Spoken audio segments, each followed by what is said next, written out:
Hello, welcome to True Hoop with me, Jarod Hector, and he is the basketball business writer for The Athletic, Mike Vorkunov. How are you, Mike? Doing good, man. I'm doing good, or as best as we can be at this point in time. It's true. I feel like the NBA season, like you're like, man, it just got here and like it starts, and then you're like, okay, it's already like November, it's Thanksgiving. You're like, what, we're about 20 games for a lot of teams now. I'm like, it's already starting to slog, and and it's only November. I know. We're a month in. It's here. Not much sleep. I'm not complaining. No, but listen, there are worse things in the world we could be doing than covering the NBA. So listen, that's cool. I kind of wanted to have you on because you obviously cover the league nationally. I see you at games all the time. You write about the business of basketball, and that's something that we're focused on here at True Hoop. So before we get into some nitty gritty, you kind of want like your sort of state of the union. So I want you to be you, not Adam Silver. Your state of the union on like how you think the NBA is going and like sort of major tentpole issues right now. Yeah. I mean, things seem to be going well. I think on the whole, yeah, obviously they got this new media rights deal, right, which is set to kick in next year, $75 billion for 11 years. That's a lot of billions to lock in. Mm-hmm. I think maybe the league even overperformed on that Hmm. contract than some people thought they might get. And so it seems like things are going well. And interest is obviously high at this point. Ratings are, I don't remember exactly, but I think they're relatively flat, I want to say. Yeah, yeah. Um, yeah, and things seem to be going well. And obviously, we'll see how the rest of the season goes and what other stuff is on the horizon. And so much of it is just unpredictable. And Yeah, it's not yeah, even like to be flip, but just stuff always comes up that you just don't know what's coming down the road. yeah. So you mentioned that the new media rights deal, 75 billion over 11 years. ESPN, Amazon, NBC. Who am I missing? That's it. Okay, those are the three major broadcast carriers are going to be footing that bill.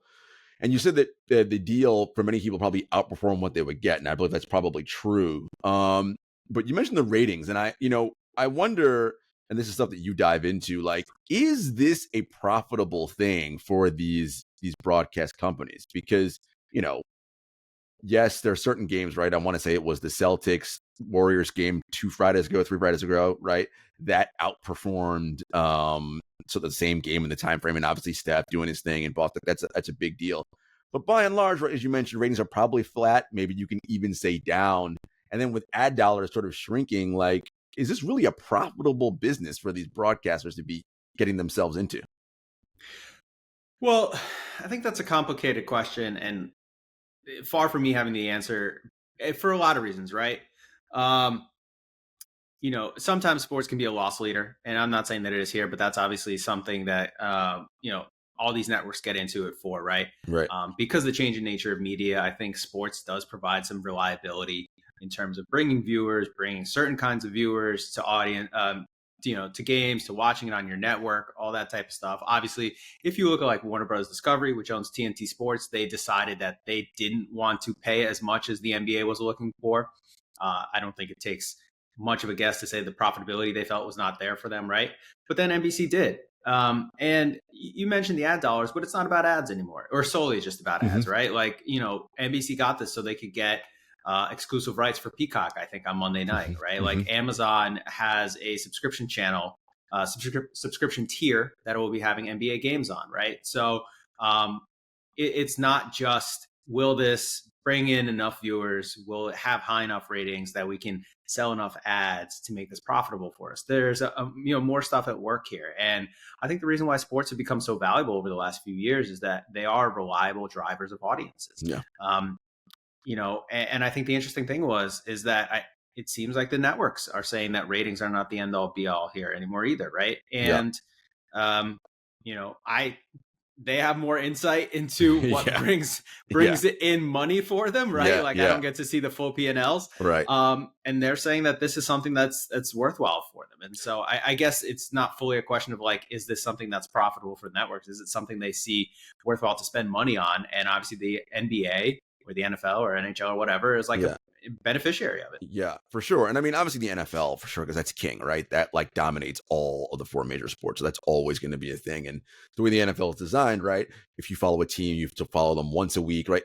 It engenders itself to a larger, more committed audience because you can plan your life around it, right? Like with the NBA, it doesn't really allow that, right? 3-4 times a week, you got games, like, or weekdays. Like, it's just a little more complicated. But I think to your point, live sports does bring in an audience, right? And sort of some level of a consistent audience, which is big. And with Peacock and all these various streaming platforms and et cetera, these networks need content to fill up those hours, right? So live sports is one of the ways that you're like, look, this is something that's gonna generate interest for us. You mentioned, staying on this broadcast topic, I mentioned that Celtics Warriors game, and one of the conversations we've heard early is, the reason why ratings are down is because everyone just shoots threes now, and this is all that happens in the NBA. And obviously you see that game that Celtics were. I'm like, well, but that game did really well, and Steph is the patron saint of 3-point shooting, and right. So like that's not the answer. That's not the reason why the ratings are down, or why people aren't watching. Clearly, he's compelling, and people want to watch him do his thing, whatever it may be. But the way that people talk about the NBA, particularly media members, not people like us, but I'm specifically speaking about like shows where there are former players from bygone eras like leading the conversation around the NBA, and that's sort of a common refrain you hear, right? I mean, Charles Barkley, even though he's been proven wrong 9 million times, will still trot out the line that jump shooting teams can't win championships. It's like, dude, but that already happened. Like we're done with that now. Like, but he keeps saying it, right? ESPN will get Inside the NBA. That show will now move over to that network. How do you see that playing out for ESPN? Given that even though Charles is nuts, like that show is wildly popular. I mean, that's great for ESPN. Like Inside the NBA is to me the best like pre-post studio show, whatever, for any sport.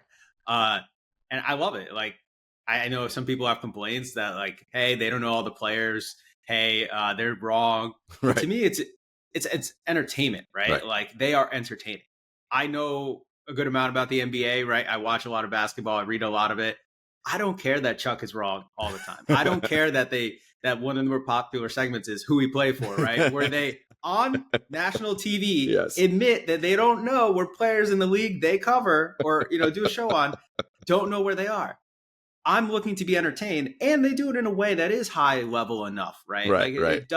it does have basketball to it. And so I think there's ways to feed all the types of viewers. Like if you don't like Inside the NBA, that's totally cool too. Like there's a lot of ways for you to get your basketball fix at the level high enough for you to get it. And for ESPN, like this is great for them. Like Yeah. I think I remember, if I remember off the top of my head, Inside the NBA was still getting over 1 million viewers for his post-game shows this past spring, right? Yeah. Like, so people are staying to watch, not just leaving the TV on it. And this will improve the product that ESPN and Disney put out for as part of their NBA, vehicle altogether. Yeah. And so I think like the whole question of, is the NBA shooting too many threes? The quality of the product, like, do they need to play a different way? I think that's so intermeshed with so many different things that it's hard to kind of like create a causal relationship between, is it driving ratings down? I mean, we just saw during the age of peak TV ratings flatline, right? Mm-hmm. All across, broadcast television and cable TV. And because there's so many things at work here that are causing things to go, away from the historical norm. And for me, like, I'm happy that Inside the NBA is on TV because it's just a good show. And when I watch basketball stuff or NBA related stuff, like I want to be entertained. This is, for a lot of people, basketball is an industry or a sport or something that you care about, like, because it's basketball. For a lot of people, it's just entertainment, man. You just want to watch and have a good time. Yeah, no, I mean, listen, you work a long day, a shift or whatever. You just want to turn on your TV and be entertained. So I get that. And for that purpose, right, I don't watch Inside to be educated. I watch Inside to laugh at Chuck and Shaq doing something stupid and like Kenny running to the board, possibly tripping, like that, like funny stuff, right? That's what I watch it for. Ernie Johnson will not join them, obviously, over there because he's locked into Turner. Who's your best guess as who's going to be the traffic cop on the show now? Is that true? Because TNT, I think, is still going to be making it. I think ESPN is licensing it, right? Look at that. So Ernie's going to stay. Nice. That's good. I thought that, I didn't know that Turner, that was official, that Turner was going to license it. So that's good then. Then we have no issues. Well, ESPN struggled like having a show lead into their big matchups, right? I thought I read somewhere that Countdown will remain, but that show is just not very good. Like, I'm not afraid saying that it's just not. It's nowhere near as funny and entertaining, like, and it's certainly not educational. So I'm like, you're like a worse version. You're not as funny, and you don't educate. Like, what do you actually do? Like, what do you think the future of Countdown is? Well, I mean, I would think that it's, you know, I don't know for sure because I don't know if ESPN or Disney has made an announcement, but I would think if you're getting inside the NBA, it's gonna be your premier thing, right? Pre, post, around all your big NBA games. So Yeah, I would think if Countdown does remain, it's gonna look different. It's gonna have kind of a different feel to it than it has in years past, and maybe that'll actually help it too. Like if its mission and what it's trying to do is a little different, you give the people on that show like more time. I think that yeah, was always a thing that was a problem for Countdown was just everyone seemed like they were pressed for time, and you could feel it when you were watching the show. yeah. We have like 17 people at a desk. It's like Yeah. you can't do that, man. Like we gotta cut the amount of people down. If you're going to break every 3 minutes, like that's not enough time to do anything. All right, shifting away from broadcast. You recently wrote a piece about the NBA closing some of its academies in Mexico and Australia, if I'm not mistaken. We know that since before Adam Silver, when he was a commissioner, growing the game globally was former commissioner, the late David Stern's big deal. And in many ways, he succeeded in that mandate, right? The game is extremely global. It's the third most popular sport in the world behind cricket and football, soccer, right? Like, so mission accomplished. But the closing of these academies in those areas, what does that say to you specifically? Uh, it says two things. One, I think it's the league admitting that those two places were not the place for them. Like Mexico is supposed to be kind of an archway to Latin America Mm-hmm. for them. I think it was called the NBA's Latin American Academy too, if I remember correctly. And so that's already kind of an area where there is development. There are resources put in place. Australia, same thing. These academies had only been around for I think 6-7 years in each of those cases. They're trying to grow the game, obviously. They're also trying to make money through these academies, right? Like they're also trying to have places where it can help them drive revenue, Right. increase profitability, all those, great buzzwords and all that stuff. Mm-hmm. And so to me, I think when they open up the next place, they'll probably put it somewhere around Europe, more likely the Middle East. Mm-hmm. I wouldn't be surprised if it ends up in the UAE somewhere. Mm-hmm. Obviously, the NBA's UAE relationship is growing. I think that's a new big business. For better or worse. Yeah, and I mean, there's a lot to get into there, but yeah, there's I think that the same way that the NBA tried to create a strong relationship with China Mm-hmm. and build an academy in China, right, Mm-hmm. which I think is still open there, even for the problems that it's had, and the league has had in China. I think they're probably going to try to strengthen its relationship in the UAE and the Gulf nations Mm-hmm. because they probably see that as a way that they can bring in a lot of revenue from that area. Yeah, no, for sure. You mentioned China, so like, also I imagine yes, making money is the key, but my guess is also is that the league would love to have one of these academies produce the next, forget about superstar, like NBA starting level player. Yeah. Let's have low expectations. China's a nation of 1.4 billion, somewhere in that neighborhood, and yet not one, right? Not one has come through that academy at starter level, right? I mean, is this something that the NBA is talking about internally? Like, we got to get better with our identification of talent and developing people from these academies. Yeah, to be honest, I don't know. I mean, I think its primary place that they're trying to kind of create as a development pathway is NBA Africa right now, right? It's got obviously the basketball African League there on the continent. It's got an academy there, right? So I think that's like a major focus for it right now. And I think it's like Europe, as more and more players are coming out of Europe, you see like, okay, they think they have that part figured out in terms of how to optimize that for players. And there's so many more players internationally that seem to be coming out of Africa with every single year, right? So I think they're going there. In terms of like, do they have to figure out the player identification and development part in NBA China? I don't know, to be honest. And I think these things are so hard to figure out, also because it's intertwined with what the governments do in some of these countries too, and where they put the resources and what sports are prioritized there as well. So I don't know if it's just solely an NBA thing too. Yeah, no, for sure. You mentioned the UAE, and I said that's a complicated relationship for a variety of reasons. Expansion is coming, right? And Adam said as much. Once he got this new broadcast rights deal sort of squared away, that was the next thing he was going to set his focus on. It's been the worst kept secret that the two likely cities are going to be Seattle and Las Vegas, because the infrastructure is already there, and et cetera, et cetera. My question is around ownership, right? First of all, the league is already set up, and you can sort of give me more insight here. They've limited that idea of consortiums buying teams, right? They kind of don't want that anymore, where it's like a group of like 10 or 12 people. It's like, no, we want, because we want you to be liquid, we want you to have your cash, and we want like to be able to identify like a single source or whatever. Well, that limits, or first of all, the people who can buy sports teams is already a small pool. That new caveat makes the pool even smaller. Saudi money is already in the NBA through various other investment vehicles, but my guess is that the Saudi Sovereign Wealth Fund, or the Public Investment Fund, as its nicer name is called, right, is probably one of my leaders to buy or be the next owner of an NBA franchise. What are your thoughts on that? And if that is the case, can Adam say no? Well, the rules right now don't let a sovereign wealth fund become the majority owner of a team, right? They have, right now, the rules say that any sovereign wealth fund or any private equity company, or I think even endowment funds can own up to 20% of any franchise, and then 30% aggregate. So like if it's two or three of them, right? Right. I think for now, the league does not want to have,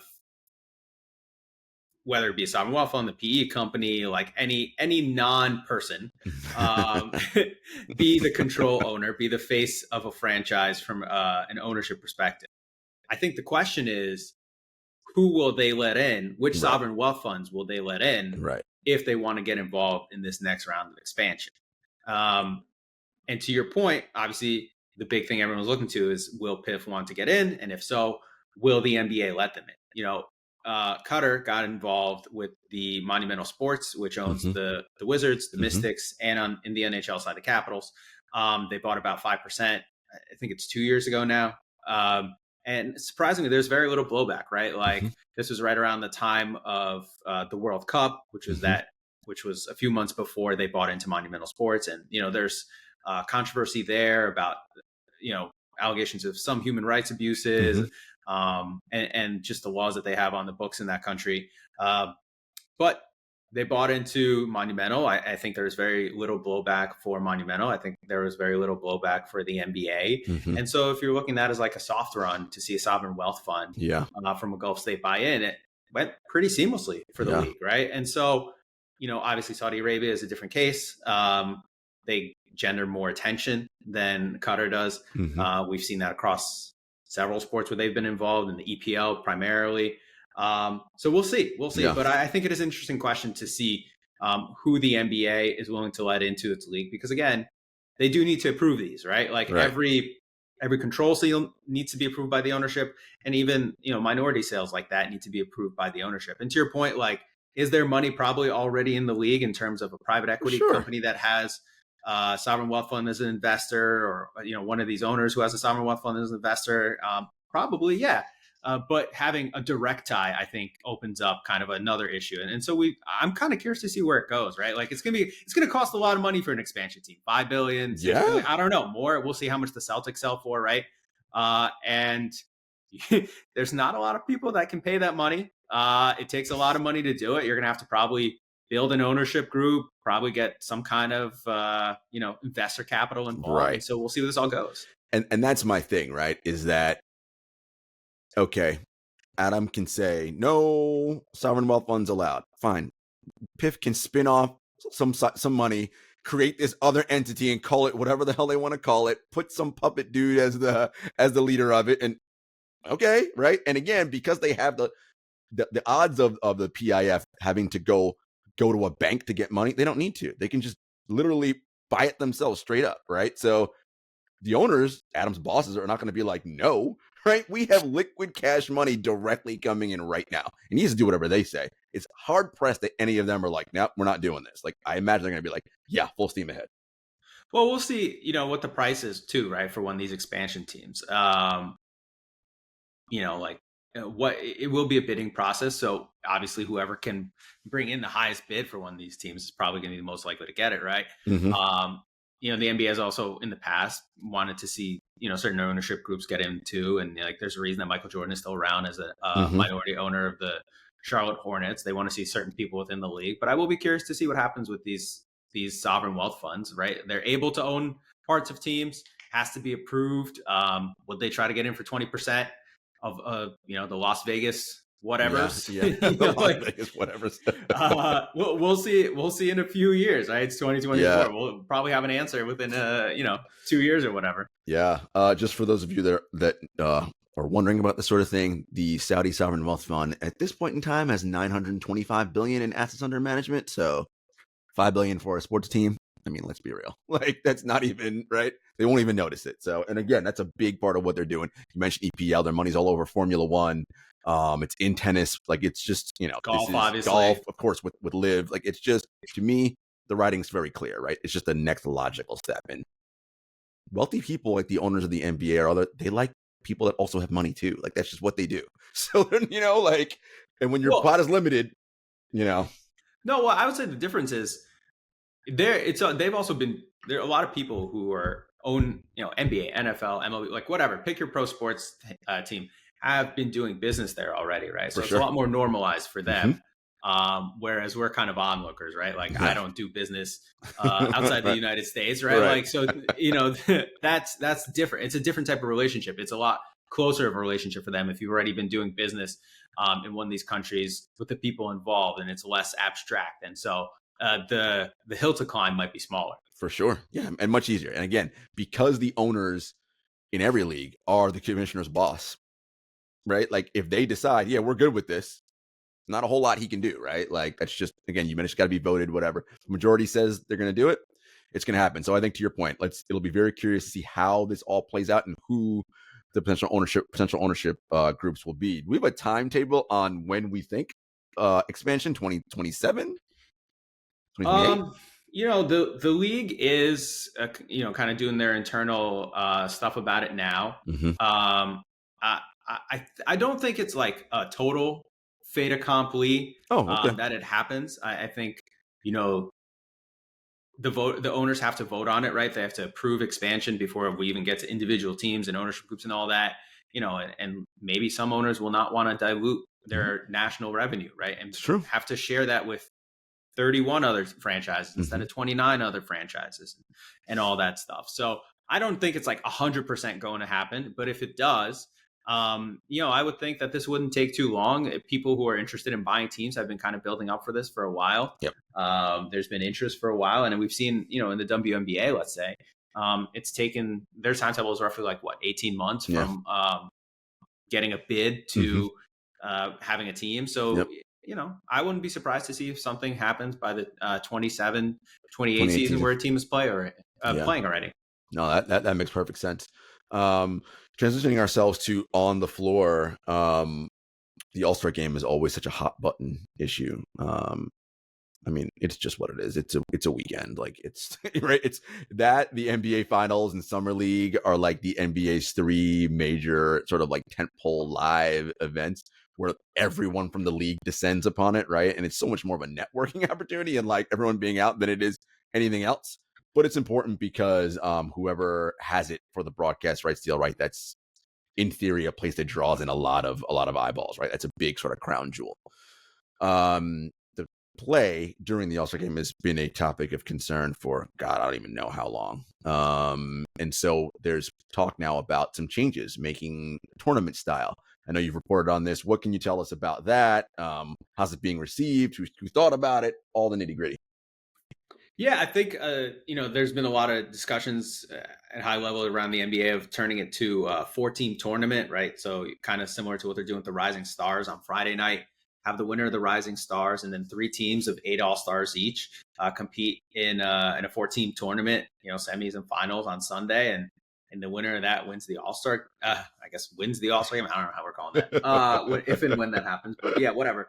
And yeah, it's so, I think it's probably going to happen at this point. Like, I think stuff doesn't get to this point and then also get out if it's not going to happen. And it's clear the All-Star game as it was just not working anymore. There was nobody cared. Nobody played defense. Right. I don't blame them either, and so to me, I don't know if this changes things.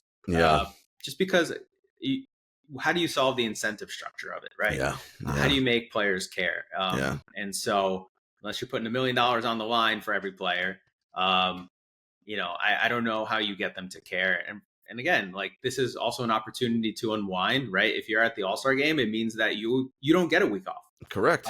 You means you're one of the players who does not get to rest their bodies during All-Star weekend. And for a lot of these guys, All-Star weekend is a slog, right? It's Yep. not just All-Star Sunday, it's Yep. All-Star Saturday. It's all the It's sponsorship Friday. Yeah. appearances. It's, like last year it was in Indy for 3 days or 2 days or whatever. I think LeBron flew in on Sunday morning, right? Like, Yeah. that's kind of his been cheat to All-Star weekend, is that he still gets himself 2 extra days and then comes in on Sunday morning, right? Which is, the league has allowed that to happen. And so it's all of it. And so I don't know. My thing is, like, will this solve the competitiveness issue? And I guess we'll see. You mentioned getting the players to care. Like, I wonder if if All-Star weekend is just something that was created for an era that no longer exists, right? The great thing about All-Star weekend when I was young growing up, like when I started watching basketball in the mid 80s, yes, I'm very old. It was because you could never see these players all the time, right? There was no league pass. There was you wouldn't have multiple superstars on a team that got moves, right? That wasn't a thing. So All-Star was huge because you got to see everybody come together. You can see these guys all the time now. I don't need a special weekend for that. Right. You got league pass, you got digital whatever. You've got these guys all play together anyway. Like, you don't need that, right? And not to mention the options of available things for you to do from a viewing standpoint are far more expansive than they were 20, 30, 40 years ago. So it's like, no, I'm going to go watch a season of The Bear instead. Screw it. I'm going to binge that this weekend instead of watching All-Star, right? I mean, you have so many other choices, and I just wonder if this is just something from a bygone era that maybe we need to figure out. Should we scrap it and do something else? What the something else is, I don't know. Because there are money implications involved. I get that. But it just doesn't seem to work in today's era to me. Yeah. And I remember last year, after that, the 2024 All-Star game, that was a failure.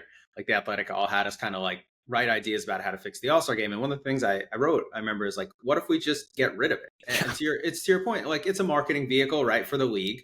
And back in the 80s and the 90s, maybe even the early 2000s, you just couldn't see everybody. There wasn't enough opportunity. Now there is enough opportunity. And hell, in the next media deal, there will be even more opportunity, because you're going to have a national game by January, I think, like every night of the week, or every day of the week. Oh my God. And so everyone sees these guys enough. If you want to see Giannis, you'll get to see Giannis in Milwaukee. You'll get to see Jokic. You'll get to see Lauri Markkanen, right?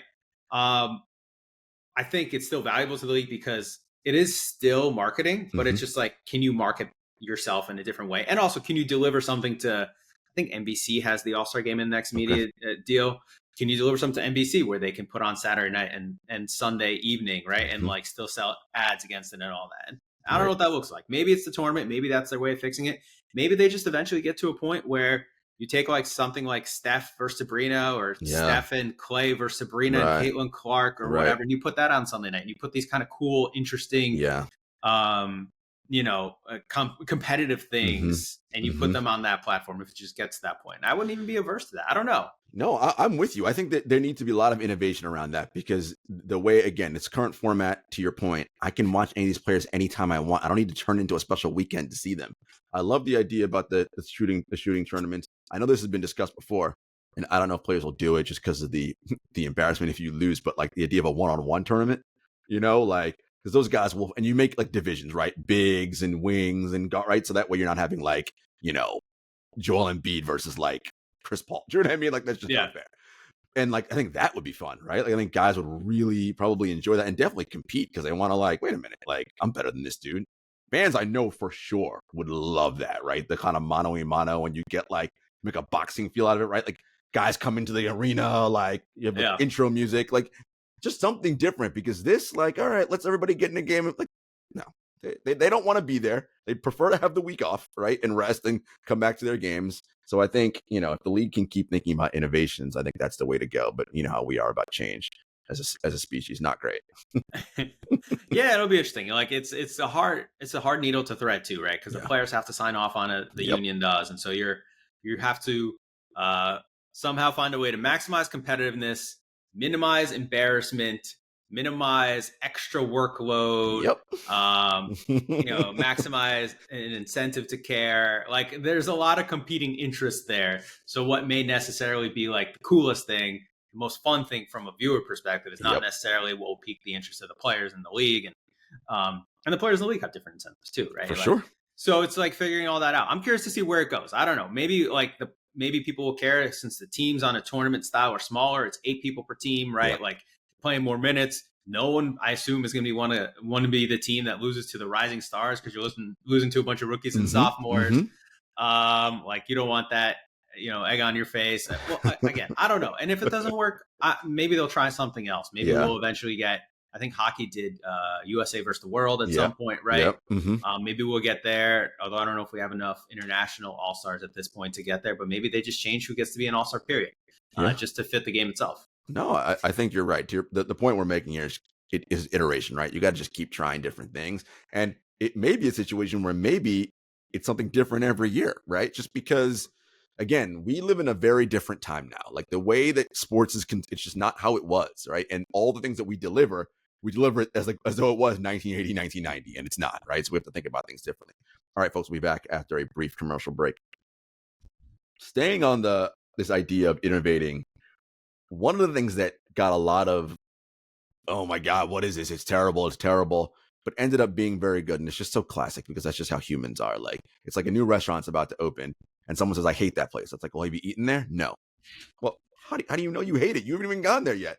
And it's the NBA Cup, right? Everybody thought this is terrible. It's stupid. Nobody wants to do this.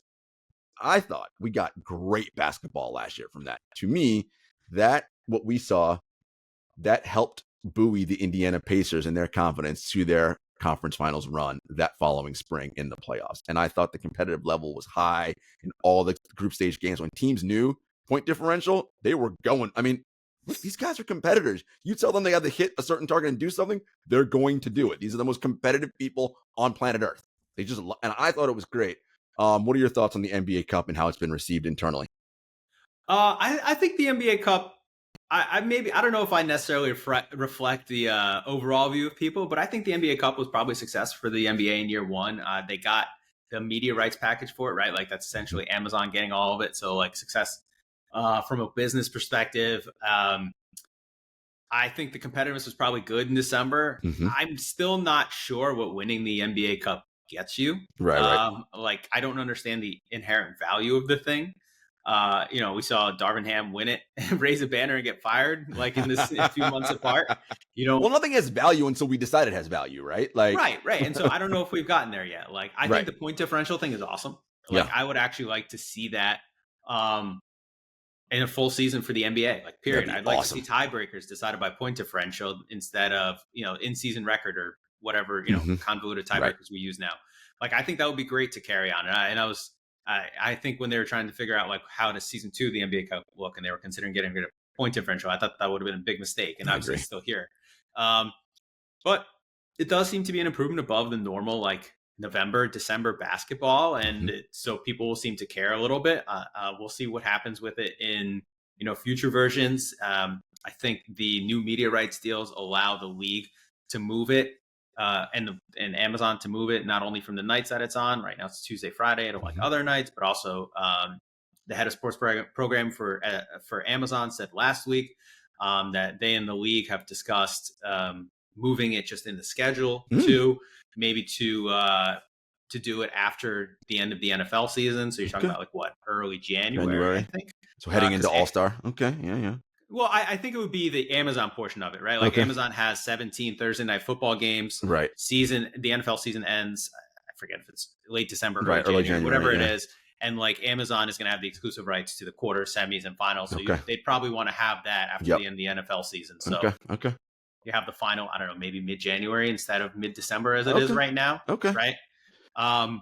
Does that change things? I don't know. I'm also kind of curious to see how NBA teams approach these things. Like we saw some griping, I would say, from NBA GMs at the end of last year and this year, just about the toll and having like a very competitive thing in November and December had on a long season combined with, the new play-in tournament makes teams more in the hunt playoff seeds, right? Which, combined all of that, basically, I think might have contributed to a few GMs rather thought it might have contributed to the injuries in the playoffs. Like you saw Calvin Booth, Denver's GM say like, hey, the in-season tournament took a lot out of us energy-wise, and that wasn't why we could, part of the reason why we didn't repeat I'm last sure year. that was why. I'm just relaying what they're saying. No. Listen, here's my thing about all that. Agreed, but y'all know what the problem is. And the problem is the 82-game schedule. That is the actual problem, right? Like, it isn't, this competitive thing. And no. If you have the season the same length of time that it was, and you played 58 games instead of 82, bet you'd see something, a lot of different things that you see right now. But, God forbid we talk about cutting games. Oh, no, we can't do that because money. It's like, yeah, because you design everything off an 82-game schedule. But why can't you design it off a 58-game schedule? Yeah, but, the funny thing is, people work in this league. They can figure this shit out. Like, well, I guess, will the money still be there? That's the question. Will you still get the same amount of money? Listen, I think you could. I really do. I really think you could. I mean, you wipe out, let's say you go to 66 games, right? So that's 8 fewer home games. So you wipe out 8 fewer home games of gate for every team, right? Like that's. But then that's the owner's problem, right? Like, see, the league's job. But they share that. They share that money, and that goes to the players too. No doubt. But here's the thing. Owners, the players don't want to give money either. No one wants. I remember Kevin Herter asked him about this in Salt Lake. I was like, "Would you be up?" We have it somewhere in one of our stories off there, so you can find the exact quote if you really care. But it was like, I was like, it was like, if you could change one thing around the NBA, what would it be? And I think he was going down the line of like shortening the schedule, and then he's like, but if that gets us less money, then I don't want it either. So it's not like the players, the owners are the only ones. No, both sides don't want less money. My only position is, if you have an arena that you built, I get it. You like the NBA because they give you 41 guaranteed dates to fill up your arena. Bro, you're a fucking billionaire, hedge fund investor, whatever the hell you are. Figure it out. Get the ice capades. I don't care. Figure out different things to fill your arena up. It's not the NBA's responsibility to give you dates for your arena. Like, it's all these, again, we talked about before, these misaligned incentives, right? Everyone has a piece they want. To me, as someone who enjoys basketball, I want players playing as long and as healthy as possible. That's what I want as someone who likes basketball. I want a more human-centered approach towards the way we think about basketball. And the way we do it now is not, right? It's just the compressed schedule. It just does not work, right? Our most important time of the season, in actuality, is the playoffs, right? That's when we're supposed to have the best version of basketball. We don't get that. Why? Because the team that has the least injuries is probably going to do okay, right? That team's probably going to win it, which that shouldn't be how it is, right? Like, why should this gauntlet of a marathon season that we don't actually need be the reason why I don't win an NBA title, right? Like, to me, again, if you limit the season, you place more value on the regular season, right? It becomes just more valuable because you only play each team twice if you do that schedule, right? So yeah, this matters. A team like now, you go on a 5-game losing streak, whatever. It's early. Like, right, we got time. We got four more games next week. Like, it's just, and it doesn't exist in other sports, right? Yes, I know all the reasons why and all that, but to me, there's ways we can think about this smarter, and you can still make all the money. Like, again, the smartest people, or among the smartest people, are involved in this league. Come on, man. You Silicon Valley geniuses and you hedge fund, you can figure this shit out. Somebody out there can figure this out, or some team of people. It's not difficult. You just got to work towards it and give it the right incentive. We'll see if that actually happens.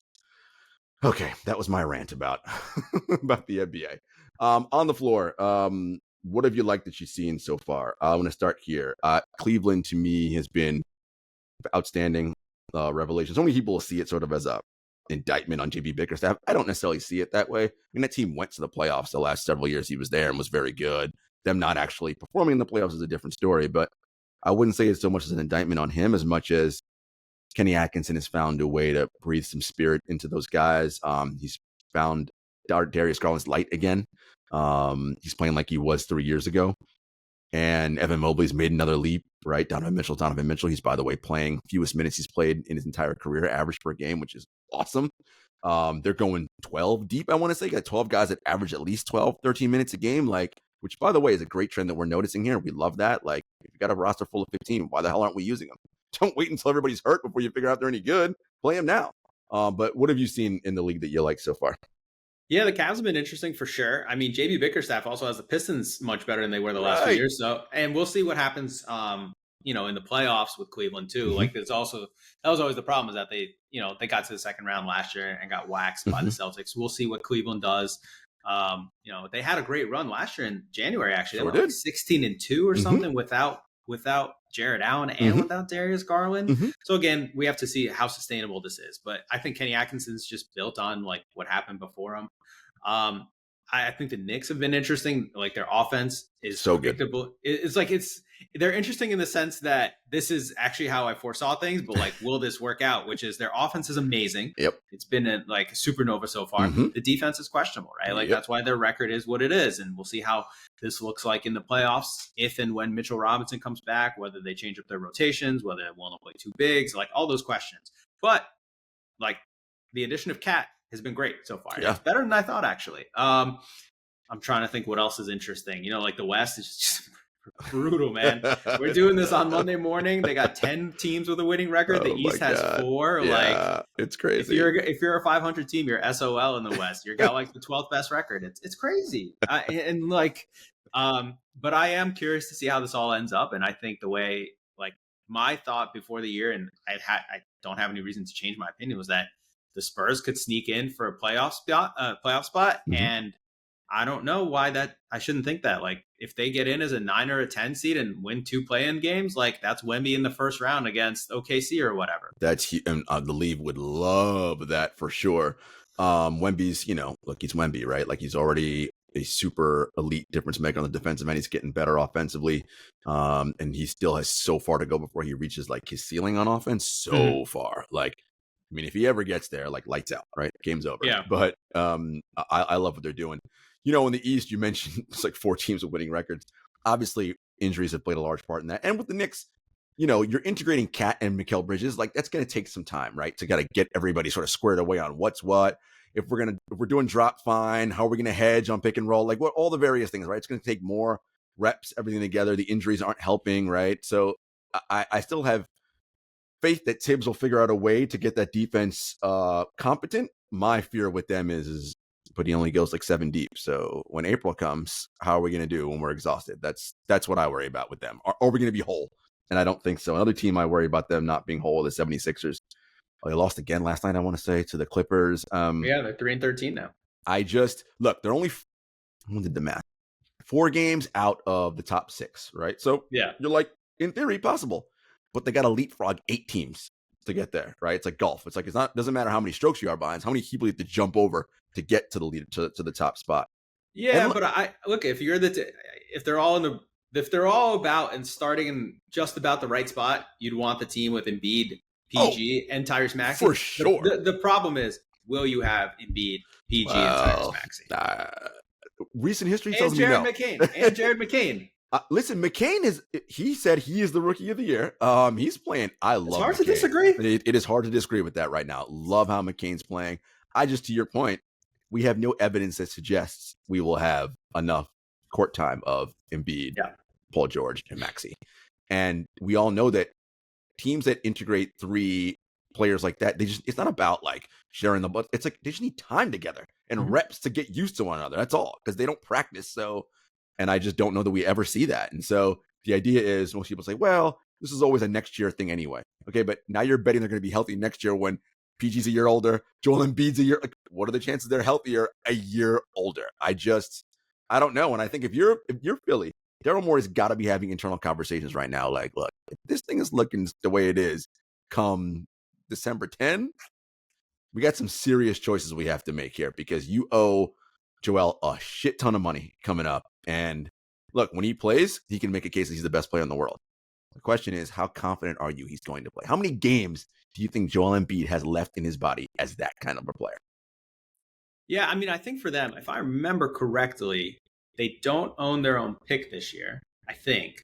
Probably right. I can't keep. I need some kind of flow chart. Yeah. I need a flow chart to tell me whose picks go everywhere.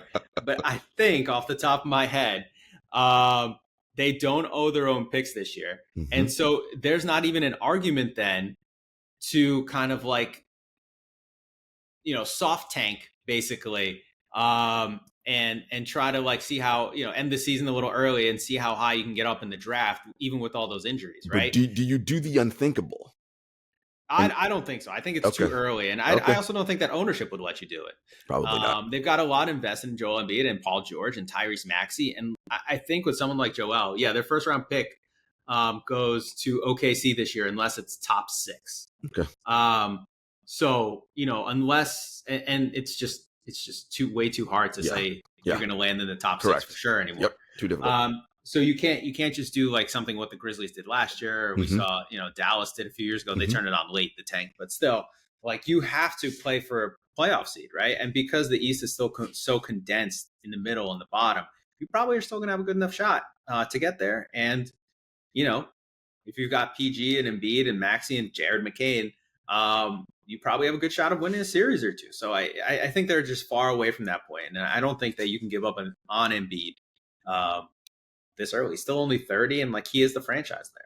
So you are in the camp that, because I'm always thinking like, always better to do it a year early than a year late, right? Like that's always because ultimately what these contracts become albatrosses, right? And then it's just like, okay, now we have a guy, because again, when someone who makes 40, 50 or $60 million on your roster is not giving you that level of production and output that leads to wins, that's dead space because you can't fill it with anything. Like you can go out and be like, all right, let me just go out and get like 3 or 4 guys. No, that's it. Like there's nothing you can do with that space of money.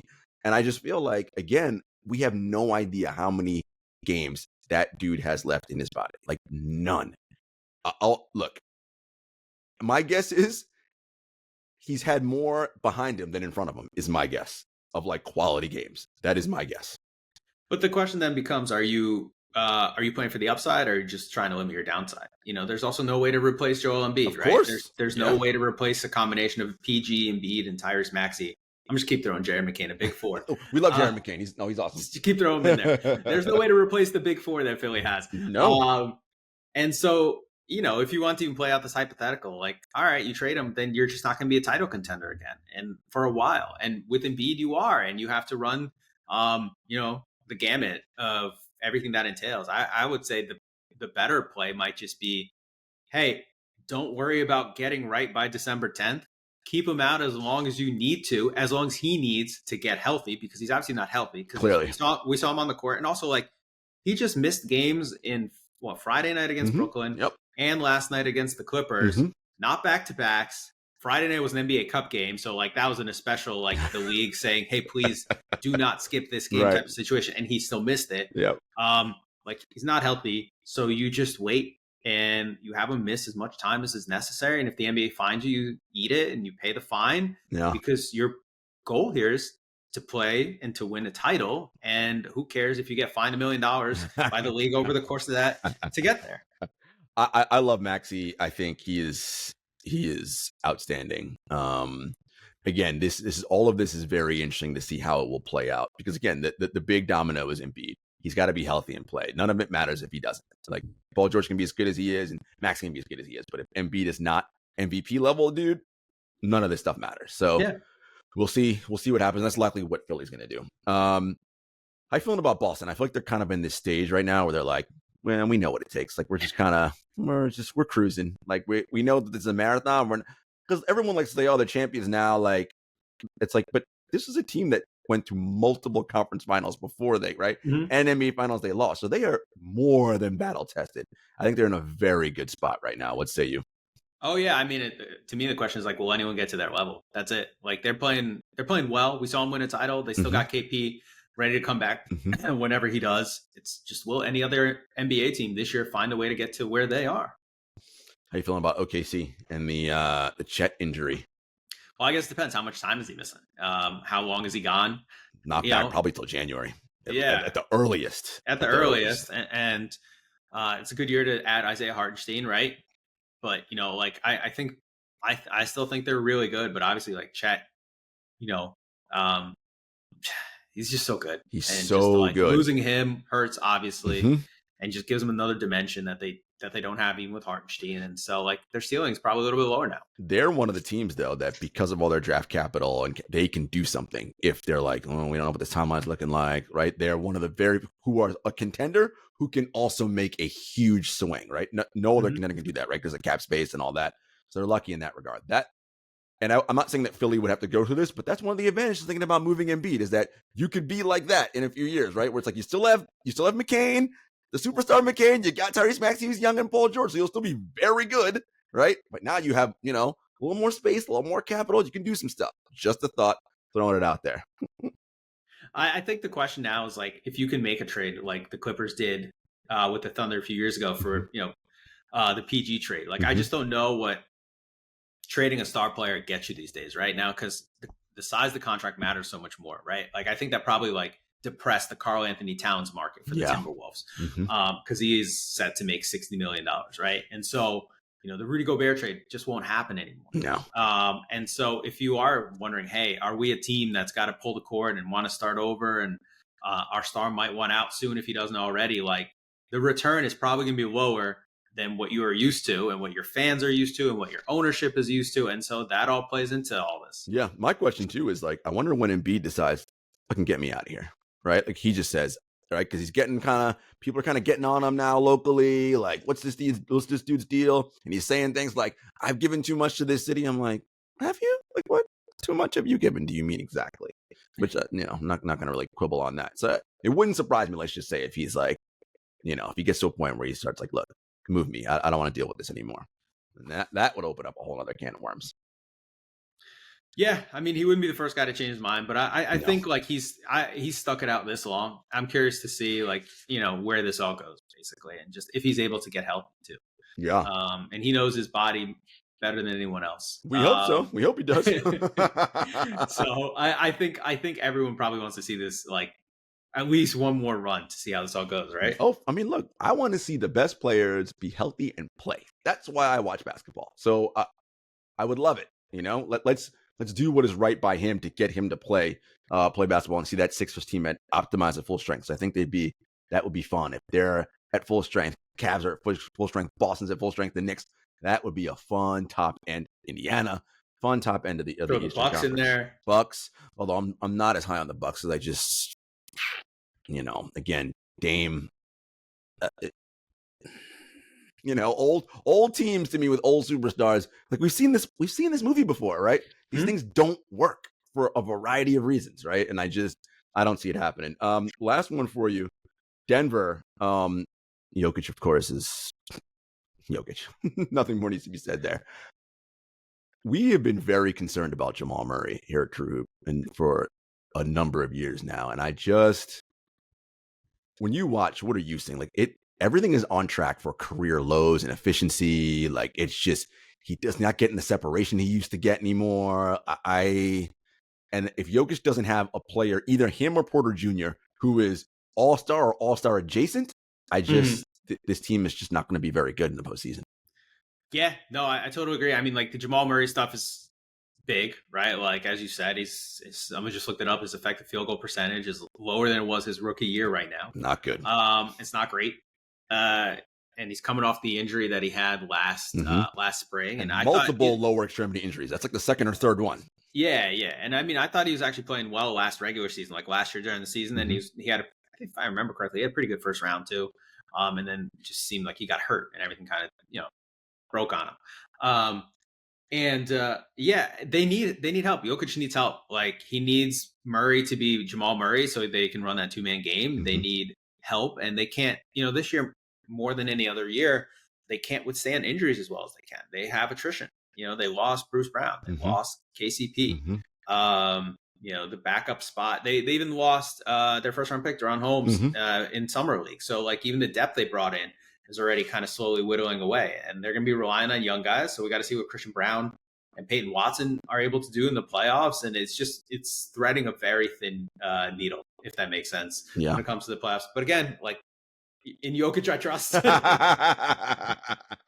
I mean, having said all that, right. In Jokic, I trust. Correct. If that guy's on the floor, I'm like, yep, they got a shot. Right? That's all that. But the thing is, like, right, I don't want to play 48 minutes every night, right? Because that's the thing. He gets off the floor and it's like disaster strikes. Right? Yeah, I haven't checked lately, but like for a period there, he was playing 3 minutes more than he had been per night this season. Yeah. Let me look right now what his minutes are. But like that's a big workload. Huge. For Nikola Jokic. And after he played in the Olympics, he's still playing 38.1 minutes per game. It's a lot. Last year he was at 34.6. He played in the Olympics for Serbia, right? That was competitive. He got to the semis.